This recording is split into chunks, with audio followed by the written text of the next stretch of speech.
Jadi kemarin gua rame-rame di mention karena ada yang kenalan baru 2 minggu langsung lamaran. Kemudian para pemuda tersesat yang sudah lama nonton saya tahu dong cerita saya bahwa saya malah kenalnya jam 5, tunangannya atau lamarannya jam 6 tuh. Itu pun kepotong maghrib. Kalau gak maghrib jam 5:30. Tapi ini jadi hal yang menarik buat kita yang mau menikah sih. Pertama, cerita gue dulu ya. Itu bukan lamaran atau tunangan dalam pengertian yang acara ya, gak mungkin dong gue ketemu jam 5 kemudian habis maghrib udah bikin acara lamaran dan tunangan yang undang banyak orang makan-makan dan lain sebagainya, gak mungkin. Maksudnya jam 5 kenalan, jam 6 tuh kita memutuskan untuk bertunangan. Tapi gak diacarakan. Acara pertunangan atau lamarannya sih beberapa hari setelah itu, setelah kita siap. Cuman itu secara agama sudah kita sepakati dan sahkan bahwa kita bertunangan. Kenapa itu penting? Karena begitu seorang perempuan bertunangan dengan seorang laki-laki, keduanya itu terikat secara sah dalam agama untuk tidak boleh lagi melakukan pertunangan dengan yang lain. Kemudian juga ya sebenarnya gak jam 5 juga ya, gue lupa tuh jam 5. Enggak sih, jam berapa ya? Ya jam 5 kurang 1/4 lah. Enggak ya, pokoknya 4:30, jam 5 gitulah. Gue kenal. Nah, berarti gue gak kenal calon bini gue waktu itu. Yang sekarang jadi bini gue. Enggak juga. Karena sudah sepatutnya kita mengenal siapa yang mau kita ajak bermitra.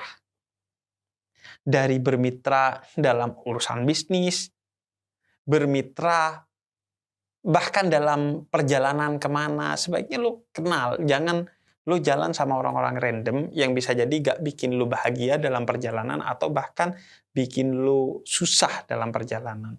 Apalagi dalam pernikahan. Perjalanan seumur hidup yang diikat oleh mitsaqan ghalidha, perjanjian agung kita dengan siapa? Bukan dengan pasangan atau dengan mertua, tapi dengan Tuhan. Sudah sepatutnya harus kenalan. Bukan berarti karena di Islam lu gak boleh pacaran karena itu diartikan mendekatkan lu pada zina, karena umumnya pacaran seperti itu, berarti gue langsung nikahi aja orang yang gue suka. Enggak juga. Islam menganjurkan kita untuk mengenal orang yang mau kita nikahi.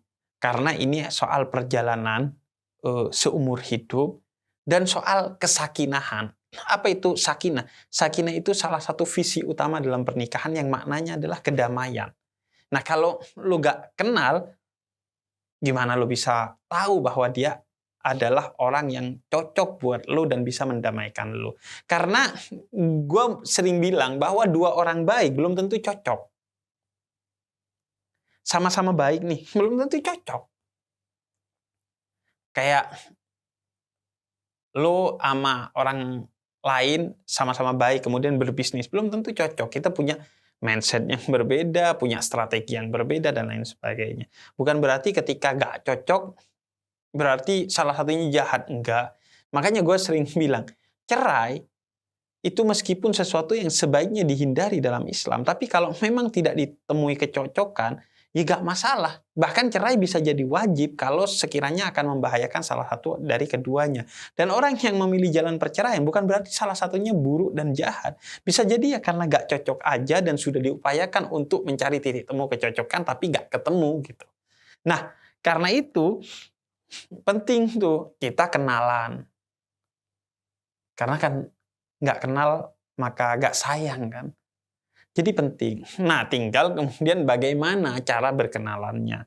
Maka dibahas oleh para ulama. Salah satunya yang kontemporer atau yang paling baru lah ya. Itu Syekh Wahbah Zuhaili dalam karyanya yang berjudul Al-Fiqhul Islami wa Adillatuh. Beliau memberikan rel perkenalan seorang yang mau memadu kasih dalam ikatan pertunangan dan pernikahan. Itu adalah yang pertama dengan mencari tahu pasangan masing-masing. Jadi kayak waktu itu gue mencari tahu tentang calon bini gue. Dari mana? Dari yang pertama informasi yang ada di sekitar calon bini gue yang valid. Saudaranya lah, atau temen gue yang punya adik perempuan yang biasanya kenal sama calon bini gue minta info dari dia, atau tetangganya, dan lain sebagainya. Relatif mudah untuk keturunan Arab karena mereka biasanya punya ikatan. Jadi gue punya saudara gue di mana gitu, gue punya saudara gue di mana, yang hidupnya biasanya berkoloni gitu di kampung Arab. Nah, buat kalian mungkin agak susah, tapi gue rasa bisa. Karena kan pasti lu bisa lihat dari teman sekolahnya, yang mungkin ada yang kenal dengan lu, atau saudara lu, atau gimana gitu. Atau sekarang sih simpelnya lihat dari medsosnya. Walaupun medsos sering kali pencitraan. Tapi kan lu juga punya platform-platform lain untuk mengenal dia. Jadi pertama, mengenal dari orang-orang yang ada di sekitarnya yang kenal dia dan bisa memberikan info secara valid kepada lu. Nah, yang kedua, lu bisa mengutus orang dari keluarga lu yang bisa dipercaya, bisa mencari tahu, mendapatkan kesimpulan lah, untuk pergi ke calon bini lo dan meminta informasi-informasi yang dibutuhkan. Apa aja informasi yang dibutuhkan. Dan itu harus layer selanjutnya udah. Karena kan bisa jadi keluarganya ya gak bisa lo nanya yang aneh-aneh, atau bisa jadi keluarganya memberikan informasi yang bias dan lain sebagainya. Karena itu step kedua tuh. Jadi lo ngutus dia. Kemudian yang ketiga, kalau lo emang, wah udah oke juga nih informasinya. Yang ketiga, lo datang langsung dengan ditemani mahram lo. Syukur-syukur lo masih punya orang tua, atau kalau enggak saudara lo, atau kalau enggak keluarga lo, untuk menemani lo ketemu dengan keluarganya dia bersama si calon bini yang ingin lo ketahui. Lo bisa ketemu di sana, lu bisa ngobrol di sana, lu bisa tanya apapun di sana. Gak enak Bib, ada orang tua kita atau saudara kita dan orang tua dia dan saudara dia. Nah, kalau dalam tradisi gue biasanya tuh kita dijauhin tuh. Jadi di ruang tamu, kemudian kita ngobrolnya tuh di tempat yang agak jauh, misalnya di taman, ruang tamu itu di sebelahnya kan misalnya ada tamannya. Ya udah di sana gitu. Yang masih kepantau sama kita, ya udah lo ngobrol tentang hal-hal yang nggak aneh-aneh tentunya, tapi lo butuhkan untuk mendapatkan informasi. Ini baik cowok ke cewek ataupun cewek ke cowoknya, sama-sama saling menggali. Bukan berarti yang harus menggali hanya cowoknya, enggak. Cewek juga berhak memilih siapa yang mau dia nikahi. Bahkan orang tua sepatutnya tidak melarang ceweknya menikahi cowok pilihannya jika cowok pilihannya itu bukan aneh-aneh. Tapi nggak kaya, Bib. Itu nggak aneh. Tapi nggak tampan. Itu juga nggak aneh. Orang tua hanya membimbing, memberi masukan. Kalau dia milih, ya terserah. Karena nggak tampan menurut kita, nggak kaya menurut kita. Mungkin itu bukan kriteria bagi anak kita. Tapi suka mabuk, Bib. Nah, kalau itu baru harus dihadang tuh perempuan dari memilih cowok yang tidak dibenarkan secara syariat. Nah, kemudian setelah itu yaudah, lu minta waktu. Kalau lu butuh satu kali pertemuan gak cukup, lu minta waktu untuk ketemu lagi, beberapa kali. Yang penting ditemani oleh mahramnya. Dan tidak, tampaknya kita butuh waktu setahun lagi deh untuk menjajaki ini dengan 365 pertemuan lagi. Tidak dong. Tidak. Jadi sewajarnya aja. Tapi beneran, gue gak bisa tuh kenal pastinya kan dengan hanya pertemuan semacam itu. Kalau lo pola pikirnya begitu, menurut gue ya, jangankan kepada orang lain deh. Kepada diri lo sendiri, sampai mati pun, lo itu gak bisa kenal seutuhnya. Apalagi ke orang lain. Gue aja sama bini gue sampai sekarang masih kenalan. Gue baru tahu setelah 1 tahun ternyata dia itu punya sifat yang seperti ini yang baru keluar setelah 1 tahun ada kejadian tertentu yang bikin sifat itunya keluar gitu. Kemudian gue tahu bahwa dia ternyata punya bakat ini dan itu di tahun kedua, di tahun ketiga. Bahkan gue sering cerita bahwa gue tahu bahwa diri gue itu suka makan buah durian itu saat umur gue udah 20 sekian. Atau bahkan udah menjelang 30. Dulu gue nyangka gue gak suka buah durian karena gue gak pernah suka permen durian, es krim durian, dan semua olahan durian saat kecil tuh. Baunya aja gue bikin muntah. Karena dulu di masjid tuh biasanya ada orang yang ngasih permen durian gitu ketika kita maulidan. Dan gue gak suka. Ternyata gue itu gak suka olahan durian, tapi suka buah duriannya. Itu gue kepada diri gue sendiri, apalagi kepada yang lain. Makanya, kalau gue, aneh kalau lu sampai pacaran bertahun-tahun dengan asumsi untuk bisa kenal. Gak akan mungkin lu bisa kenal secara utuh. Karena kata Jalaluddin Rumi, seorang spiritualis muslim, manusia itu bukan tetesan di tengah samudra, tapi samudra dalam bentuk tetesan. Luas banget kita ini. Gak mungkin lo bisa kenal kepada diri lo sendiri, apalagi calon bini lo. Jadi kita kenalan sewajarnya, secukupnya tentang hal-hal yang menurut lo menjadi prinsip dalam berumah tangga. Apa prinsip lo dalam berumah tangga? Gue prinsipnya urusan duit itu strike banget, harus ketat. Ya udah, lo bikin perjanjian pranikah. Nggak apa-apa kok dalam Islam. Atau lo bikin kesepakatan-kesepakatan soal itu. Gue strike banget, Bib, soal sakit. Gue gak ingin penyakit pasangan gue nurun ke anak gue. Ya udah, lo tanya ke dia. Kalau perlu lo medical check up. Tapi jangan cuman dia, lo juga medical check up kalau diminta sama dia. Artinya, ya udah apa yang menurut lo pondasi? Agamanya, ya udah. Lu diskusi pandangan keagamaannya menurut lu sesuai nggak dengan lu? Apa yang menurut lu penting sebagai pondasi? Karena itu, sebelum lu memilih siapa yang mau lu nikahi, lu harus tahu kriteria lu itu seperti apa untuk kemudian lu jajaki kepada calon yang mau lu nikahi. Sehingga lu bisa kenali pondasi-pondasinya. Oke nih, udah ketemu pondasi-pondasi berpikirnya, emosinya, ekonominya, kesehatannya, udah klik. Tapi kan bisa jadi gue gak kenal detail-detailnya. Nah, soal detail-detailnya, mari kita merujuk kepada ayat yang biasanya ada di undangan-undangan pernikahan kita. Yaitu surat Ar-Rum ayat 21. Wa min ayatihi an khalaqalakum min anfusikum azwajan. Ada 2 kata yang menarik di sini. Pertama, Allah katakan min anfusikum. Dan di antara kebesaran Allah adalah menciptakan pasangan kalian min anfusikum, dari jenis kalian sendiri.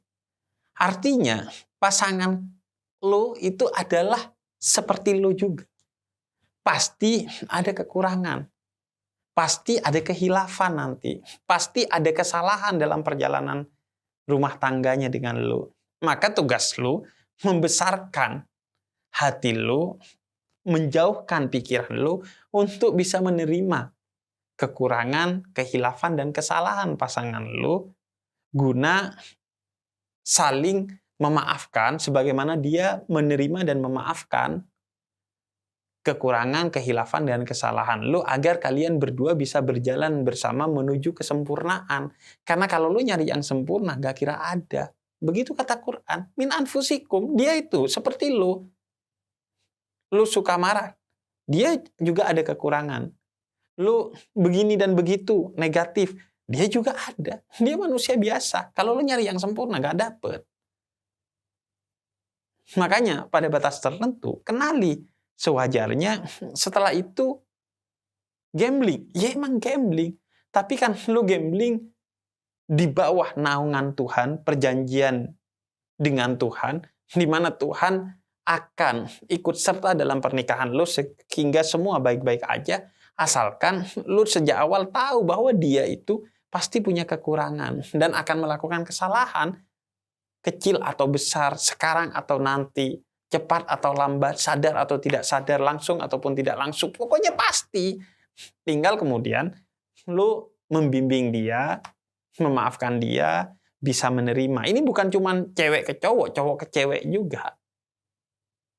Nah, yang kedua, di ayat itu disebutkan azwajan, pasangan.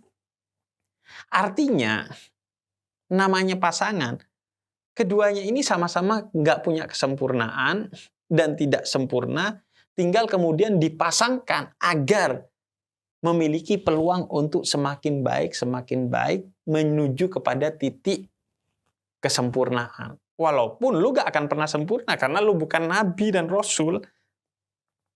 Gua, lu, dia, siapapun selain nabi dan rasul, dia gak sempurna. Kita hanya menuju kesempurnaan. Di rumah tangga setiap hari lebih baik. Begitu kata Nabi. Seorang muslim setiap harinya harus lebih baik dari hari-hari sebelumnya. Jadi jangan berharap yang sempurna. Justru kesempurnaan itu ketika azwajan, disatukan pasangan ini antara cowok dan cewek. Jadi itu yang terjadi sama gua. Gua kenali dulu dia, calon bini gua dulu, dan dia diberi kesempatan untuk mengenali gua gitu. Dan biasanya kalau dalam tradisi gua yang duluan nyari info tentang dia sampai gua srek, kemudian gua datang ke dia untuk mengabarkan bahwa gua pengen nikah sama dia. Dan biasanya dia dan keluarganya baru tuh mencari tahu tentang gua dan segala informasi yang dia butuhkan sebagai pondasi untuk memulai rumah tangga. Kira-kira gitulah ya. Setelah itu ya nikahi. Ada kekurangan, kehilafan, kesalahan, pasti. Kalau masih bisa ditolerir secara agama, ya udah lo tolerir. Kalau nggak bisa, ya udah lo akhiri. Masing-masing akan dipertemukan dengan pasangan terbaiknya nanti. Jangan anggap perceraian itu sesuatu yang haram. Dia bisa jadi wajib kalau memang itu jalan terbaik bagi seorang pasangan. Artinya kalau nggak gitu akan membahayakan salah satu atau keduanya atau bahkan dengan anaknya yang udah dimiliki oleh keduanya. Jadi pada akhirnya ada gamblingnya nikah. Sebagaimana segala sesuatu juga ada gamblingnya. Apapun ada gamblingnya. Karena kita manusia dengan segala keterbatasannya. Yang nggak pernah gambling itu hanya Tuhan. Karena dia yang maha tahu. Dan maha pasti dalam segala hal.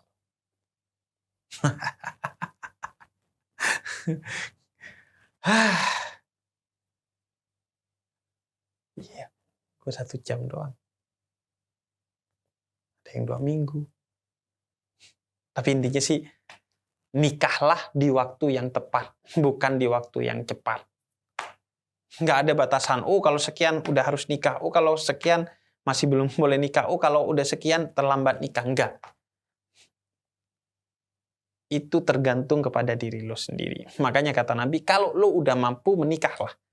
Kalau lo udah mampu. Sayyidah Khadijah menikahi Nabi umur 40. Sayyidah Aisyah menikahi Nabi di bawah umur 20. Jadi nggak ada tuh batasan. Batasan itu tidak ditentukan oleh orang lain, tapi ditentukan oleh diri kita. Kalau kita ngerasa mampu, jangan aniaya diri kita dengan menunda-nunda pernikahan. Kalau kita belum mampu, jangan aniaya diri kita dengan dipaksakan menikah hanya karena grup WhatsApp keluarga Anda.